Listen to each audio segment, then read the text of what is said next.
سڵاو لە ئێوەی بەڕێز ئەمڕۆ باسی ئەو کێشەیە دەکەین کە ڕۆژانە بێزاری بۆ شۆفێران دروست کردووە کە ئەویش نرخی بنزینە، نرخێکی گران، کوالێتێکی گوماناوی و پرسێکی بێوڵام. ئایا هۆکارە ڕاستەقینەکەی ئەم گرانبوونە چییە؟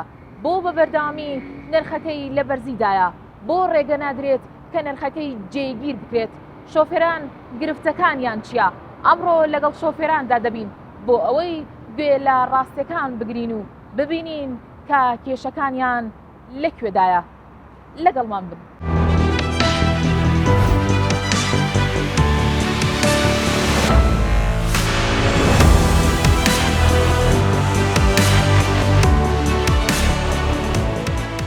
وەکو شۆفێری قسەم بۆ بکە لەسەر گرانی نرخی بنزین و کوالێتی بنزین. یعنی بەڕاستی ئێستا بنزین چۆتە حاڵەتێکەوە، ینی ناتوانانی نەبیکڕی و بەکاریشی بێنیت، ینی کوالێتی زۆر خراپە. چەنە لێ 1050 دینارە هەیە، بە 650 هەیە، بەڵام خۆ بنزین نییە، یعنی تەبریدیشی پێ ناکە، هەتا نەک بە تەبریدەر بە احتیاجیشی پێ ناکە سیارە، یا فیلپمپتە سوودێنێ یا مەشینەت عەزیێتەدا بە خەڵک نایە، یعنی بەس 1050 ینی بەڕاستی ئێمە دەرەقەتی نایە. بێ ئیشیشی دروست کردو لە بەڕێ خەڵک ناتوانێت ئەو هەموو پارێ بدا بە تەکسی. ئێستا من جاران لە ڕۆشن بۆ زەکەتۆی کۆن بە 3 و بە 4 ئێستا داوای 5ەکەم کابرا 5 نێبیدا، ئەو کاتێتی بە پاسەکە 2 ساعت لە پاسەکە وەسێ نیەتی 2000 زیاد بدا. لایەنە پەیوەندیدارەکان چی بە ئێوە دەڵێن؟ ناڵێن هۆکاری گرانبوونەکەی چی؟ وەڵی من دوێنێ ناپێرێ جۆم لە بەرپرسێکی سندیکای شۆفێران بوو، سێشی کرد وتی یەکێک پرسیاری لەکە لە پێشەشکارەکە وتی ئەگەر شۆفێرێک پارەی زیاد وەرگێ لە سەرنشینێک ئێوە محاسبەیەک وتی بڵێ ئەی باشە چۆن محاسبی شۆفێرەکەکەی؟ ئەی بۆ محاسبەی بنزیخانەکان ناکەی، بۆ محاسبەی بایعەکان ناکەی، بۆ محاسبەی بازار ناکەی، ئێ شۆفێری تەکسی چی بکە؟ یعنی ئەو پارەی پێیاکە بیا بەچی؟ بیا بە ئەشیا، بیا بە فیتەر، بیا بە بنزین، بیا بە ماڵ و مناڵی. تەسەوور دەکەن تاکەی بەم شێوە بێنن. وڵات تەسەورەکە بێ خۆمان هاوار کردیتی خۆت تاسە بێ دەنگی ئەوە 15 ڕۆژ ئاوایە کەس قسەیەک ناکە، نە بە پرسێک نە کەس لە یانی پرودات دێتە سەرخەت، نە شۆفێران بۆ شێوازە عنی دێن قسە بکەن ناڕەزایی دەربڕن هیچ. یعنی ئێستا من وەکو خۆم وەکو بەشێک لە نوێنەری شۆفێران یعنی بەڕاستی ئەمە سوورەی بەرداشتگیری پێڵەکەم کردومە، هەرچەند بە شەنازیە زانم ئەگەر داوای مافی خەڵکێ بکەم، بەڵام بەداخەوە کە کەسیش نایە لەگەڵ تا ئەوە.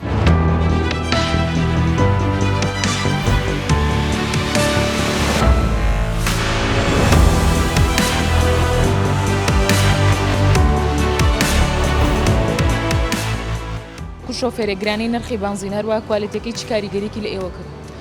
سڵاو لە خۆشە بەخێر بێن سەر چاوم، وەڵاهی زۆر تاسیری تێکردین بەڕاستی، یعنی ئەو پارەیان بە بنزین هەر ئیسفادەیەکی وا لێ ناگەم، بای سی دیگەنە سێگە پایەکەن و خەڵکیش معاشی نییە، داهاتی نییە، بۆ نمونە تۆ جاران بۆ شوێنەکەڕۆژ بە 3000 ئێستا بڵێ 4000 نابێتێ، حەقی خەڵک نەحەقی خەڵکیش ناگەم، خەڵکیش پارەی پێ نییە.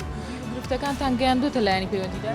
وەڵڵە خۆخی لایەنی پەیوەندیدار خۆی زانێ کاکە، خۆی زانێت چۆن نازانێت، تۆ بنزینی کردۆ بە 1050 دینار بەڕاستی تۆ یعنی هێمە هەرچی کار و کاسبەکەین بۆ حکوومەتە، بۆ سەرمایەدارەکانە، بۆ توجارەکانە، بڕوا و قەنەعات دەبێ هیچ ئیسفادەیەکی نییە، خۆت و تەکسێکە تا ئێوارە ئەخولەیتەوە بای 20000 25,000 بنزینی تێکەی 30,000 پێپاگە 30,000 ئەین تۆ 5,000 بۆ 5,000 چی لەکەی؟ بەڕاستی کارە ساتە زۆر یعنی ئێمە وەزعێکی لە وەزعێکی خراپین بەعام. من لێرە داوا لە حکوومەتی هەرێمەکەم ئەگەر بتوانێم بۆ نمونە وەکو کەرکووک وەکو بەغا وەکو عێراق بتوانێت کۆبوونمان بۆ بکە، بنزینان بۆ هەرزان بکە، ئەخەرشی بۆمان بکە بە 600 دینار 700 دینار شتێکی باشە. کوالێتەکەشی باش نییە، کوالێتەکەشی زۆر خراپە، زۆر بڕاو قەنەعاتی 1050 کەشی تێکە دیلکۆ لێ بە ماوینە. یعنی من داوا لە حکوومەتەکەم بۆمان بکەن بۆ کۆبوون، بۆ پاس و تەکسی بە تایبەتی، چونکەم بەخسەر خەڵکاشکێتەوە، ئەم گرانیە بەسەر خەڵکاشکێتەوە، یعنی هیچ ئیسفادەیەک لێ ناگەن، هەر ئەوەتانێ و بێزار بوون لە وەزان زۆر بێزاری، ناچاری نینە دەرەوە، وەڵی ناچار نەبی نایەنە دەرەوە، بە ناچاری هێنە دەرەوە، چی ینی بێتاقە دەبی لە ماڵەوە هێنە دەرەوە، هیچ ئیسفادەیەکی لێ ناکەین.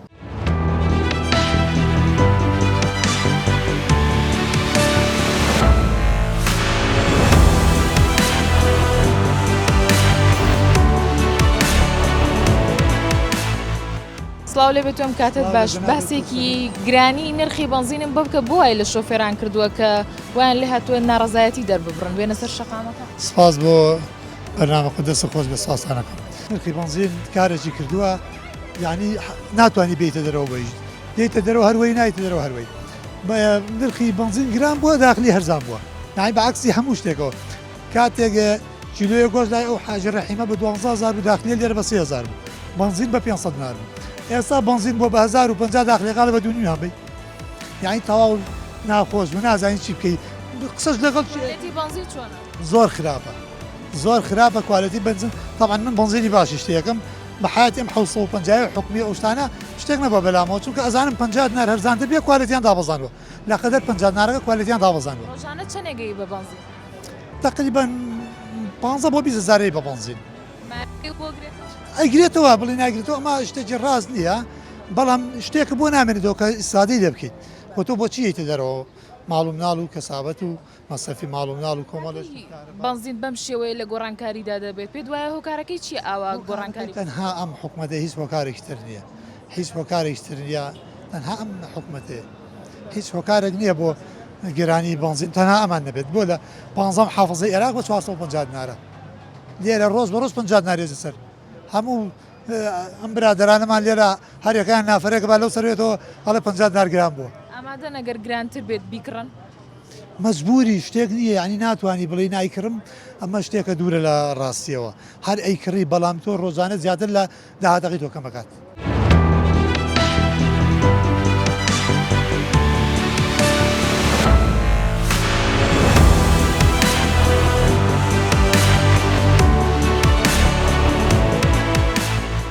سلام علیکم ئوستاس چۆنی دروستی باشە دقیق قسەم بۆ بکە بزانم نرخی بنزین چۆنە بەخوا گران بۆ دادت بەس بە چەندێکە لە ئێستا لە شوێنێ بە 1500 هەیە بە 940 گرانتریش هەیە لەوە ئەمڕۆ بە چەند بنزینی کردە سارە 1050 ئەم نرخە زۆر نییە بۆ ئێوە زۆرە بەڵا زۆرە بەچی ڕۆژانە بای چەندێک بنزینەکەیتە ناو سارەکە وڵا بای 15 هزارێتیەکە مایەکەی دەرەکاتە بەخوا هەرنێ ڕۆژ دەرێکاتەوە ڕۆژ دەری ناکات بۆچی بە بەردەوامی نرخی بنزینەوە گۆڕانکاری بەسەرداد بەخوا ئێمە نازانین ئەمە ئیشی بەرپرسانی حکوومەت ئەمان نەزانە بێ بزان یعنی بازیلە بۆ دایم گرانە بن سان نرخیکە بێ جێگیر بێ باش سال لە جنوب بە 450 لێرە بە چەند 450 1050 لە کوێ ئەی زۆر گرانترە لەو کوالێتەکەی چۆنە وڵا زۆر خراپیش باڵ سارەکە دەتا ئێستا تێک چوپی بەتەسە تێک نەچوە بەڵام ساگە هەشتەی تێک یان 9 تێکان تێکەچێ پێ سیارەکە ئێستا ئێوە بازاریشتان نییە نەوەڵای ئێستا بازار کەس بووە وەک جارانی نەخۆش نییە بۆ ئێوە بەم شێوەیە نرخەکەی لە ناجێگیریایە نرخی بنزین کە ئێوە کاسپێکەتان لەسەرەوەی بۆ هەمووی ناخۆش بۆ تەکسینا بۆ هەم خۆشە ناخۆش سا کەسێ لێرا بڵم جارم بە 3000 بە 3000 بەخە بۆ دەنایەن ئەبە تەبریت هەڵکەیت و بۆی کاوەرگرنیا گەرم بۆ بنزینەش تەحملی تەبری ناکات ڕێگە چارە چییە؟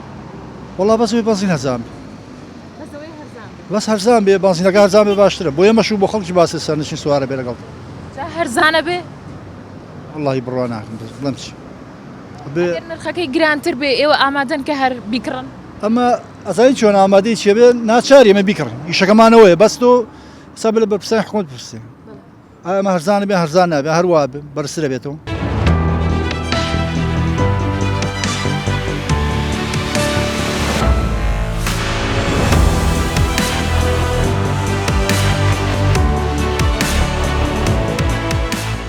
ڕد نرخی بنزین بەرزە بەس دا لێ برد نەکەن بەرزە نرخی بنزین بە چەندەی کڕی 1050 نەر 1050 بۆ ئێوەی شۆفێر قورس نییە ئەم نرخە طبعاً قورسە زۆرە طبعاً زۆرە لەبەرەوەی پێشتر کە بە چەند بۆی سێمە بە هەمان کری ڕوین بەڵام کرێمان زۆر فەرق پێم بڵێ بزانم کوالێتەکەی چۆنە ئەوەی کە بە 1050 باشتر لە چەوەی ئەوەی کە بە 750 نار تەکسی بچێتی ساری ئێوەش گران بووە نەخێر هیچ فەرقی نەکردووە نەخێر داخلی ئێمە هەر 3000ەکە نییە باشە بەتەمانین کە دەنگی ناڕازایەتی دەرببڕن نا سیقەم پێی نییە نەخێر وەک بزانی تاکەی بەم شێوەیە نرخی بنزین لە بەرزی و نزمیادێ باوەڕ نازانم لە دەستی ئێمەیان نیە نازانم لە دەستی دەسەڵاتدارانە لە نرخێکی نزمەوە هاتە سەر ئەو نرخە بەڵێ پێت وایە زیاتر بەرز بێتەوە بەڵێ بەرزەبێتەوە تەسەورەکەم زیاتر بەرزیش بێتەوە تا خەڵک بێدەنگتر بێت تەمانەوەی زیاتر بەرزیەکەنەوە ئەی بۆچی هیچ بۆ خەڵک ناکەن لە کاتی دەنگدان و ئەم لەولایە بەڵەنی بریسخەدارێن بەڵام ئێستا هیچیان بۆ ناکرێت ئەوە لەو خەڵکی بە پرسەکە دەنگەیە من بۆ خۆم قەدیمانم پێیانی و قەتیش دەنگم نایەوە بە ئیجلانێکیان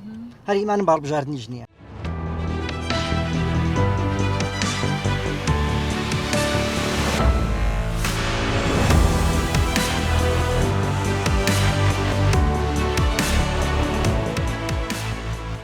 وەکو بینیمان دەنگی شەقام دەنگێکی پڕ لە گلەی و نیگەرانیە شۆفێران نەک تەنیا لە گرانی نرخ بەڵکو لە خراپی کوالەتی کاریگەریەکەی لەسەر ئۆتۆمبیلەکانیان دەناڵێنن. ئەم بارودۆخە چیتر تەنیا کێشەیەک نییە بۆ بەتاڵبوونی گیرفانی هاوڵاتیان، بەڵکو کێشەیەکی تەکنیکی و ئابوووریە کە پێویستی بە هەڵوێستێکی جدی لایەنە پەیوەندیدارەکان هەیە. ئێمە لە دەنگی شەقامدا ئەم پەیام و ناڕزایەتیە دەگەیەنینە ئەو کەسانەی کە بڕیار بەدەستن. هیوادارین ئەم جارە وەڵامەکان لە ئاستی چاوەڕوانی خەڵکدا بن، نەک تەنیا بەڵێنی بێکردار. سوپاس بۆ ئێوەی ئازیز کە بینەرمان بوون.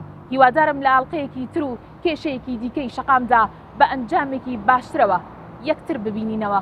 تا ئەو کاتە سەلامەت بن.